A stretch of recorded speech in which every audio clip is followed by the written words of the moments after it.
Okay. Hello, everyone. Welcome to Thelma's podcast. Today, my guest is Alice Lyons, even. She's like a coach. She's somebody that likes to inspire people. Alice, are you here with us? I am. Hi, Thelma. How are you, Alice? I'm really good. Thanks for inviting me here today. Nice to see you. It's nice to see you too. It's such a pleasure to have you. I mean, I'm gonna put it out there. I was on Instagram, sorry, on LinkedIn one day, and I came across your viral post, and I like the way you people try to make you feel like, oh, they're doing you a favor to do, like free work, but then you were questioning yourself, and also, but more like questioning them, like, are you really doing me a favor? Working for free and all of this. I mean, can you explain that post, please? Because I really loved it.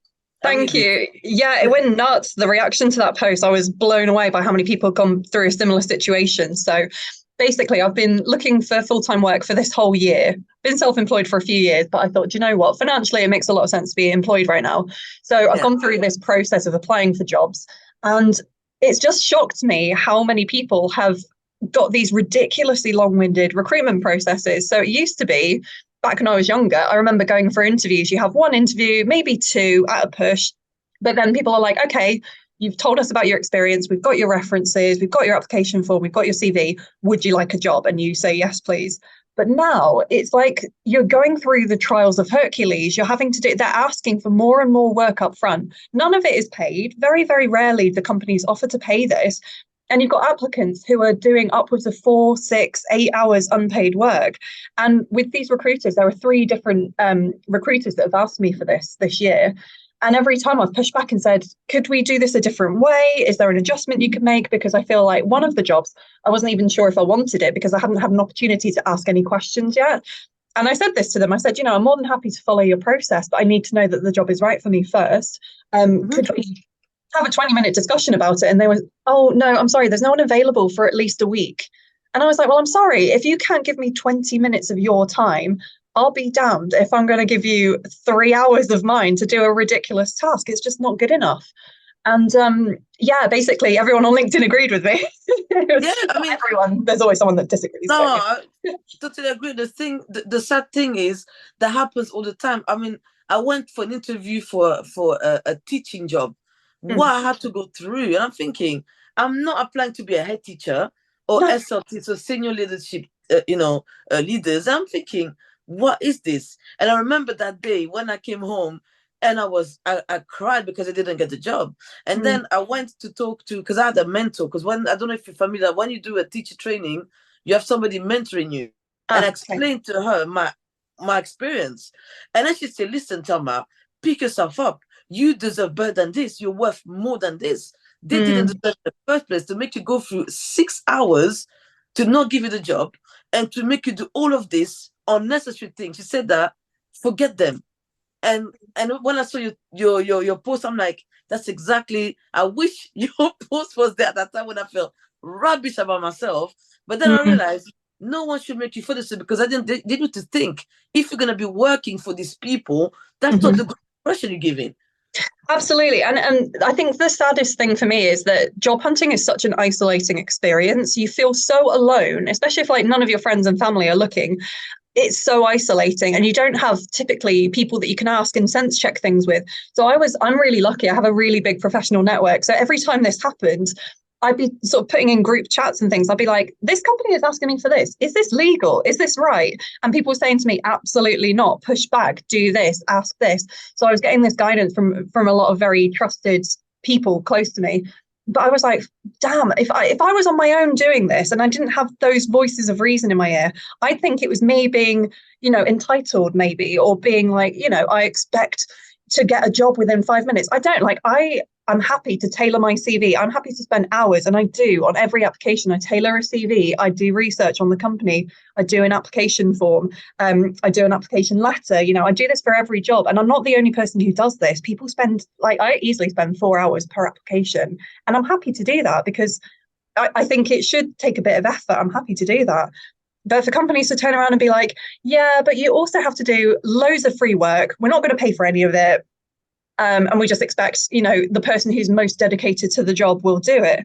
And it doesn't get the best candidate often. It gets the person who's the most desperate, or it gets the person who's, unwillingly or willingly, I don't know, but people are being exploited in that process. And like you say, it doesn't set a good precedent for how they're going to treat you if you did go on to get a job there. Exactly. So what did you do after this bad experience? Because I know you've done a lot of things based on experience. I feel like you say, you know what, something has to change. I'm going to be the help for people, because you're right. When you look for work, you're on your own. Yeah. You don't really have who's gonna be there sitting with you for hours to do application, look at CV. So explain to me, after this experience, what did you go and do? So I've done a few things since. I always like to spend time with other people. I like to be around people and just not in my own head. So I've got an office that I come into in the city centre. So I've been going out and meeting people one-to-one. I think if anybody is job hunting, I think going and meeting people one-to-one is a really good option. So I'm not talking about interviews. I just mean anyone that you've already got in your network. Just say, look, I'm job hunting at the moment. Could do with a bit of a pep talk. Could we go and get coffee somewhere and just have a chat? I've been doing a lot of that. And people are really happy to give their time, because I think people, even if they're not job hunting now, I think they can remember the struggle. Like, everyone can relate to how difficult job hunting is. So people are very generous with their time. So I've had a lot of one-on-one interviews, conversations with people in my network, and just applied for like more broad things. So originally my plan was to get a very high paid full-time job, as most of us would do. Yeah. I've actually changed my expectations. So I've reduced my living expenses quite a lot. I've done a lot of just reducing my standard of living, basically making a lot of cuts and things, so that I'm able to look for a lower priced job. And at the moment, I've actually just got myself a part-time job. It's just an entry-level one. It's just working in a cafe part-time, but that's enough to cover my basic living expenses now. And then the rest, I'm still running a company part-time as well. So the rest of my sort of salary, if you like, I can make up with the work that I do in my company. And interestingly, doing the post on LinkedIn, it actually generated a few leads, because people were like, "Oh, who's this Alice girl? I want to see what." So I've actually got a few clients from it, which is lovely. Not enough to stay full time in my business, and I don't want to. But between the two, it's just, there's always options. That's the thing. Like, it's so easy to get deflated during a job hunt, because it's almost like the whole process is designed to kill your morale and your enthusiasm. But there are always options for all of us, and if we can just. It's sometimes just a case of keeping going until the right opportunity finds you. Basically, that's it. Because the reason why I'm doing this podcast, I've got to be honest, students are very naive. They think, oh, my GCSEs, oh, I'm gonna ace them and I'm gonna find a job like that. Yeah, And I was that kid. Sorry, I had to be the person who sort of crushed them and say, listen, I have a university degree. I've got my English GCSEs. I've done some studies in Switzerland. I said, I've got everything qualification wise. But out there, when you leave school, you are out there on your own. You have to look for work. Sometimes they don't care about if you have a grade 9.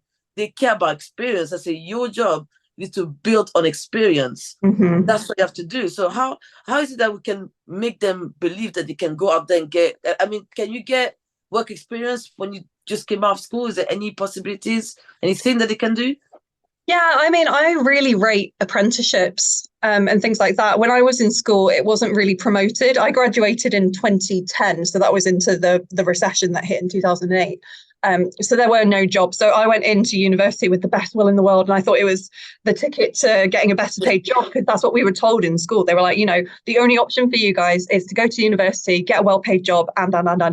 None of those things happened. We all went to university, me and a lot of my friends, people my age group. We all came out with these degrees. We all came out with student debt, and then there were no jobs because of the recession. So then it's like, what do you do? What do you do to differentiate yourself? So actually, I would have preferred, if I'd have known about apprenticeships when I was in school, if I'd have known that was an option, I 100% would have gone for that, because I much preferred working. I was working when I was sort of 16, 17, and it was, crap jobs, like working in a shop, working in a bar. It wasn't fun stuff not the kind of thing I want to do forever, but I loved working. I loved being around people. I loved earning money. Like, that was just amazing to me. I used to have all my disposable income. I used to go clothes shopping. I haven't done that for years now. I feel the same. Yeah, it's just sad, isn't it? I was more rich when I was 17 than I am now. It's ridiculous. But honestly, I think I would really encourage people to explore opportunities to work and get experience, even if it's free experience, even if you live down the road from a company that you think looks cool, like a design agency, and you think, oh, I'm really keen to get into graphic design. Can I come and, just help out on a voluntary basis? I don't recommend doing that long term. I don't think it's good to get into a situation where, if you're working full time for free, that's not okay. No. But I do think there is a time and a place for free work in terms of you actually getting experience for a short amount of time. That's very different from when you're applying for a job for paid work, them asking you to do it on their terms. I think as long as you're working for free on your terms, I think that can be quite an empowering thing, especially as a young person who doesn't have any work experience, because that can really then build your CV, show your skills, and also prove to yourself what you can and can't do. Because if you've only ever been in education, if you've not really worked, you don't actually really know what you're good at. You have an idea of what you enjoy, and you might have a concept in your head of like, oh, I really want to work for a graphic design agency. But actually, when you get in and you see the day-to-day, the reality is very different from what you have in your head. So it's a good way of testing the market and actually seeing, because the worst thing in the world is, I see it a lot, because I talk to people about career changes and things like that.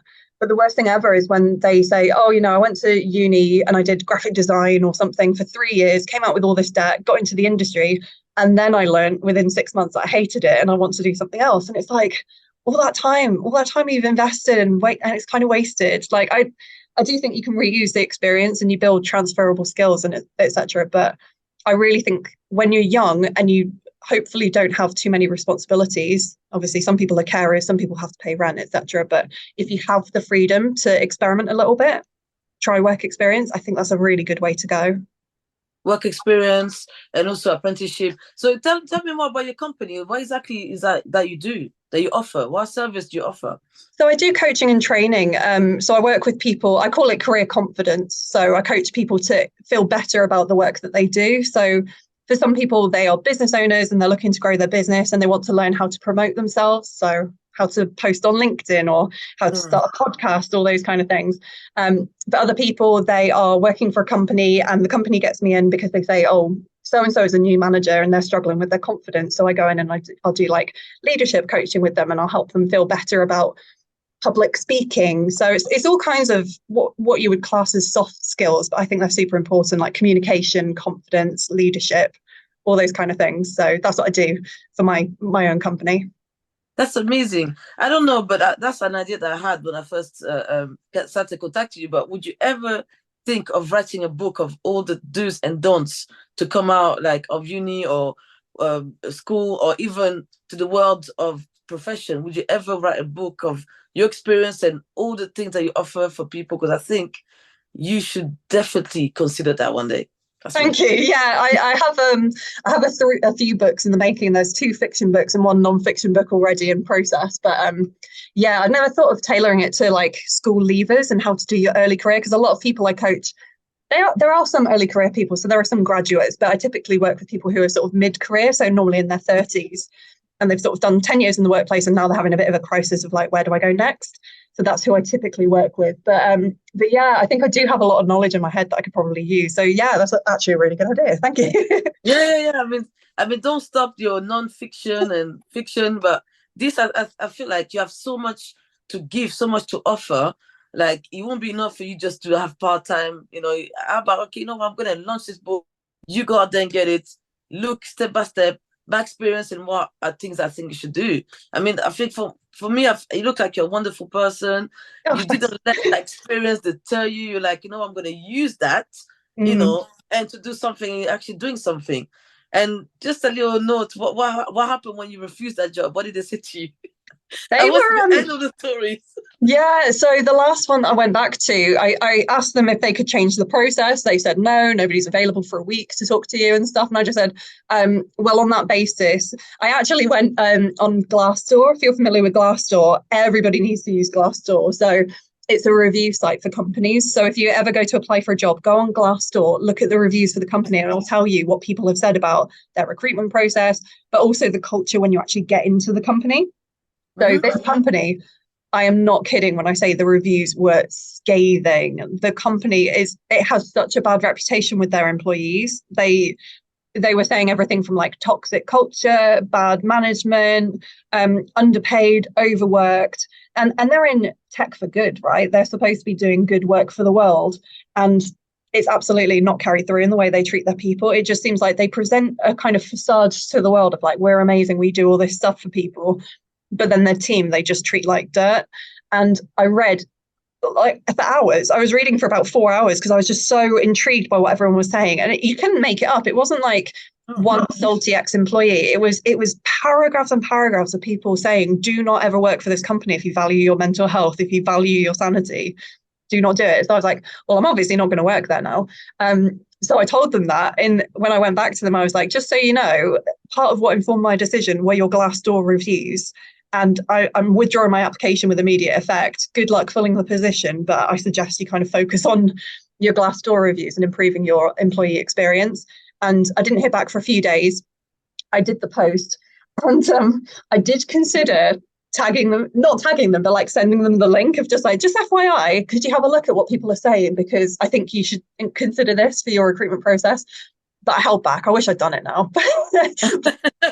Back. And they came back a few days later and just said, "Oh, it was a very generic response of like, we review our Glassdoor reviews every now and then, and we hope people have a positive experience with us, but we admit we could do better." And it's just very bland and very non-committal. And I was like, whatever. So yeah, it was a lucky escape for sure. Yes, I think for everyone that will watch this, anytime an interview doesn't work out and you don't have a good feeling, you are better off. Like you a lucky escape. That's exactly that, honestly. And I want to say a big thank you for your time. But what would be your main tip for people, young, middle, any any part of the looking for work business? What would be your main tip to look for work and be successful to find Mm. what you're looking for? I'd suggest a few things. One is to remember that it's not always you, it's them. So just because you don't get a job, it doesn't mean you're not worthy. It doesn't mean you've got bad experience. It is so competitive out there at the moment. Like this is the worst year. I've been working for maybe 15 years, maybe more. And this is the hardest it's ever been to get a job. It is really hard out there. And that's not just from my personal experience, it's from stories I've heard from others, from people I've coached. It is really hard. So please do not take it on as a personal failing if you're not getting a job. Try and ask for feedback if you can. If you can get feedback, particularly if you go to interviews, I think there should always be solid feedback about how well you did. Would they consider you for future opportunity, that kind of thing? Like, do not burn your bridges. If there's a company you genuinely want to work for, I've applied for a role within a company, the same company this year, 3 different times, because I genuinely think I'm a really good fit for the company. But I didn't burn my bridges. A few jobs fell through for various reasons. And I just think there's a lot to be said for perseverance. So if you genuinely think you're a good fit for a company, obviously don't harass them, but you're more than able to apply for multiple jobs. Unless they give you feedback and say you're not suitable, obviously take that on board. But that wasn't the feedback I was getting. So yeah, ask for feedback. Don't judge yourself and think it's a personal failing. Take things on board if they say there are improvements you could make. But honestly, you could spend your entire life getting more qualifications, getting more qualified, and people will still tell you no. So there comes a point where it's like, you have to pay your bills, you have to do a job. So I would say maybe after a certain amount of time, lower your expectations. And I don't mean to the point where you're going to be abused by a workplace. You have a minimum. But maybe change the industry you go for. So instead of going for your dream industry and your dream job, could you do the dream job but in a different industry? Or could you take a personal recommendation from someone and go for a job that you wouldn't normally go for, but they've recommended you in? That's normally a quicker way of getting a job than going for standard applications. Ask people in your network if they know anyone who's hiring. Could they introduce you? Could they have a chat with you about your skills and give their opinion of, certain job titles you could be looking for? There's so many different things, but I think having good people around you that you can talk to, whether that's a career advisor, someone you trust in your life, maybe an old manager you had in another job who could act as kind of a mentor. I think, yeah, trying not to do it on your own is probably the main thing I'd say to people. Thank you so much. That's so true. Sometimes we feel like we can do it, but I used to go to so many interviews and there was always an ingredient missing. And then I say, you know what? I'm going to ask for help. And Mm-hmm. that's what's been holding me back. Admitting, look, I need help. And when I got the help, I got the job. Simple Yeah, as that's that. amazing. The simple as that. Sometimes you feel like I like what you said, that don't think it's always you, but sometimes also see that if it's not working, what are you doing different? What are you going to do Yeah, different? yeah. Because if you don't, you're going to be going to unsuccessful application interviews every time. So I want to Mhm. say thank you so much for all your advice. And I can't wait to hopefully one day to meet you in person. And please keep everything that your good job to what you're doing, please keep it on. I love what you do for people. I feel like you're not doing it for yourself, but really doing it for people. So I want to say thank you so much. Thank you Oh, so. thank you so much. I will send you a copy of the book if I ever write it. Please, please, I'll be the first one to have it and sign. Yeah. Yeah, 100%. I'll send a 20 quid note in there as well for the help. Thank you so much, Alice. Have a lovely evening. Yeah. You too. Thanks, Toa. So, Bye. thank you.